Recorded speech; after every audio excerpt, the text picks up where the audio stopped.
안녕하세요. 주식 전환 남자입니다. 미국의 AI 반도체 칩 중국 수출을 원천 봉쇄하겠다고 밝힌 직후인데 젠슨 황 엔비디아 CEO는 설을 앞두고 오늘 중국에 방문했습니다. 엔비디아에서는 이전에 바이든 행정부에서 잘못된 AI 정책으로 혁신과 경제 성장을 막고 있다 이런 성명을 냈는데 다음 주가 되면 트럼프 정권이 들어서죠. 중국 수출 통제가 완화될지 이 예측이 안 되는 시점이기 때문에 매출의 20%를 차지하는 중국 시장에서 엔비디아의 입지를 먼저 유지하려는 이 전략적인 행보로 풀이가 된다고 합니다. 트럼프 행정부의 정책 방향에 따라서 엔비디아 그리고 AI 반도체 시장은 새로운 전환점을 맞을 가능성이 크다는 전망인데 그렇다면 이 시점 어떤 종목에 집중해야 되는지 그 근거를 알려드리겠습니다. 주식 투자 인구수가 1,400만 명이 넘는다고 합니다. 대한민국 사람 4명 중에서 1명은 주식 투자를 한다는 거고 사실상 어른 중에서 절반은 주식 투자를 한다는 거죠. 이 대한민국 사람들이 다들 주식을 하는 이유가 뭘까요? 주식 투자가 폭발적으로 늘기 시작한 시점 이 코로나 팬데믹 때부터였죠. 이게 뜻하는 건 하나입니다. 불안이죠.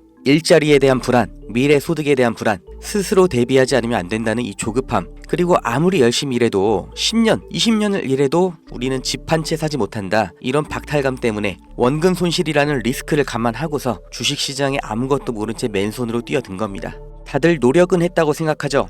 종목 분석 보고 차트 공부도 해보고 잘 몰라도 억지로 재무제표 찾아보면서 한 글자라도 더 눈에 넣고 머리에 담고 다들 이렇게 열심히 주식 투자하는데 막상 주변을 보면 주식 투자에 성공했다는 사람 보신 적이 있으신가요? 아마 지인 중에 서울대 갔다는 사람, 사법고시 합격했다는 사람 이런 사람보다도 더 희귀한 게 주식 투자에 성공한 사람일 겁니다. 그런데 이상하다고 생각한 적 없으세요? 왜 투자인데 공부를 하고 들어갔는데 성공할 확률은 실제 투자나 자영업이 아니라 복권 당첨에 더 가까울까요? 무언가 잘못됐다 이렇게 느껴지지 않으세요? 공부를 더 하면 나아질까요? 재무제표를 직접 작성하는 회계사도 실패하는 게 주식 투자입니다. 공부가 답이 아니라는 거죠. 그렇다면 답이 뭐냐? 그 진실을 알려드리겠습니다.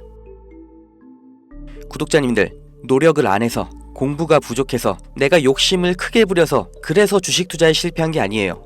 잘못을 해서 실패한 게 아니란 말이에요. 애초에 우리는 속고 있었어요. 이길 수가 없는 싸움판에 맨몸으로 내던져져서 나보다 강하고 무기도 갖고 있고 심지어 이 싸움을 준비하고 있던 누군가와 싸워야 했습니다. 이길 리가 없죠. 한두 명의 운 좋은 사람, 특별한 재능이 있는 그런 사람이 아니라 모든 사람이 다 희생자였을 뿐이에요. 그 범죄자가 누구냐? 코스피, 코스닥입니다.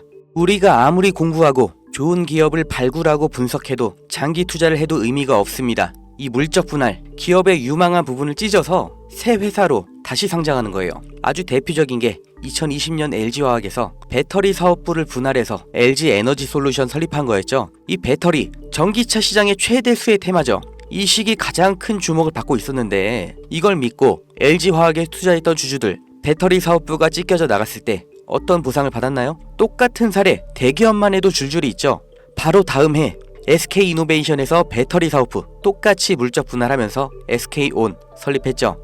SK의 미래를 책임질 주요 사업인데 이걸 알고 미리 SK이노베이션에 투자한 통찰력 있는 똑똑한 주주는 배신을 당한 겁니다. 또 카카오톡이라는 메신저를 플랫폼으로 활용해서 카카오페이, 카카오뱅크 전부 성공을 시켰죠. 그런데 카카오페이, 카카오뱅크 각각 따로 물적 분할을 해버렸어요. 카카오의 주주들은 뭐가 된 거죠? 내가 갖고 있는 주식에서 가장 중요한 부분이 그냥 찢겨져 나간 거예요. 손해는 개미가 봤죠. 오너는 손해를 봤나요? 전혀 아니죠. 10,000원짜리 한 장이었던 게 1,000원짜리 10장이 됐을 뿐이에요. 오히려 나눠먹기, 돌려쓰기 더 편해진 거죠. 일반 주주들, 개미들만 일방적으로 당하는 겁니다. 어떻게 이렇게 뻔뻔하게 할 수가 있어요? 미국에서 이런 짓 하면 박살납니다. 미국 세법에 섹션 355라는 게 있습니다. 물적 분할의 조건을 다른 거예요. 여기 써있죠. 디스트리뷰션, 분할, 스탁, 주식과 증권을 나눌 때 분할을 할 때 어떻게 해야 되냐? 실질적인 사업 목적이 따로 있어야 되고 최소 5년 이상 독립적으로 운영을 하고 있었어야 되고 자회사 80% 이상의 통제권을 갖고 있어야 되고 분할된 주식도 기존 주주들에게 공정하게 분배를 해야 된다. 이런 여러 가지 조건을 다 만족해야 돼요. 이걸 무시하고 그냥 물적 분할을 하면 바로 엄청난 세금 폭탄이 날아옵니다.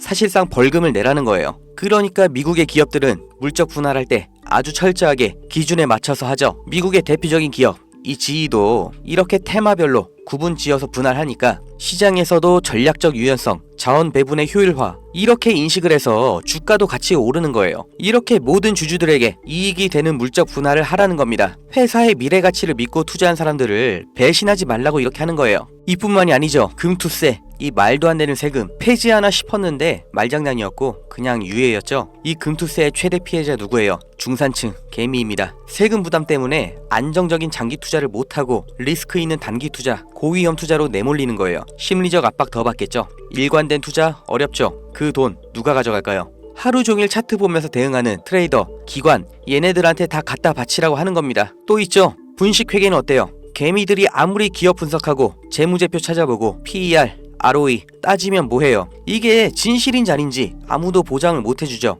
분식 회계를 저질러도 그 처벌이 너무나 낮기 때문에 아예 세계에서 한국 주식을 저평가하는 겁니다. 다들 들어보셨죠? 코리아 디스카운트. 이게 얼마나 부끄러운 말이에요. 한국 거는 그냥 낮춰본다는 거예요. 미국에서 엔론 사태 벌어졌을 때는 CEO가 24년형, 우리나라에서 대우 사태 때는 형 집행정지, 대통령 특별사면, 대한민국의 모든 상장 기업에 세력이 안 붙은 종목이 없다고 하죠. 저라도 돈이 많으면 주식으로 이렇게 장난치겠어요. 무조건 이기는 게임이잖아요. 있는 사람, 가진 사람들끼리 알아서 판 짜서 해먹고 개미들은 아무리 노력해도 결국 당할 수밖에 없는 이 불합리한 콜로세움, 이게 코스피, 코스닥의 정체입니다. 이 짜여진 판에서 개미가 혼자 준비해봤자 그냥 먹잇감이에요. 그럼 우리는 어떻게 해야 되냐? 그 답을 알려드리겠습니다. 들어오세요. 트럼프가 당선 확정되고 제가 무슨 주식을 샀는지, 환율이 1450원 찍으면 제가 무슨 종목 들어갈 건지 이 안에서 다 보여드립니다. 증명은 제가 할 거고 눈으로 보시고 따라오시면 됩니다. 종목 빼가는 유료방 업자인지 구독자님 맞는지 문자로 확인만 할 거고요. 유료 아닙니다. 대가 없습니다. 가입 이런 거 절대 없어요. 그냥 여기 모이세요. 2290-8285 여기로 문자, 아파트 이렇게 남겨주시면 됩니다. 100만원으로 시작해서 아파트까지 가는 기적 제가 보여드릴게요.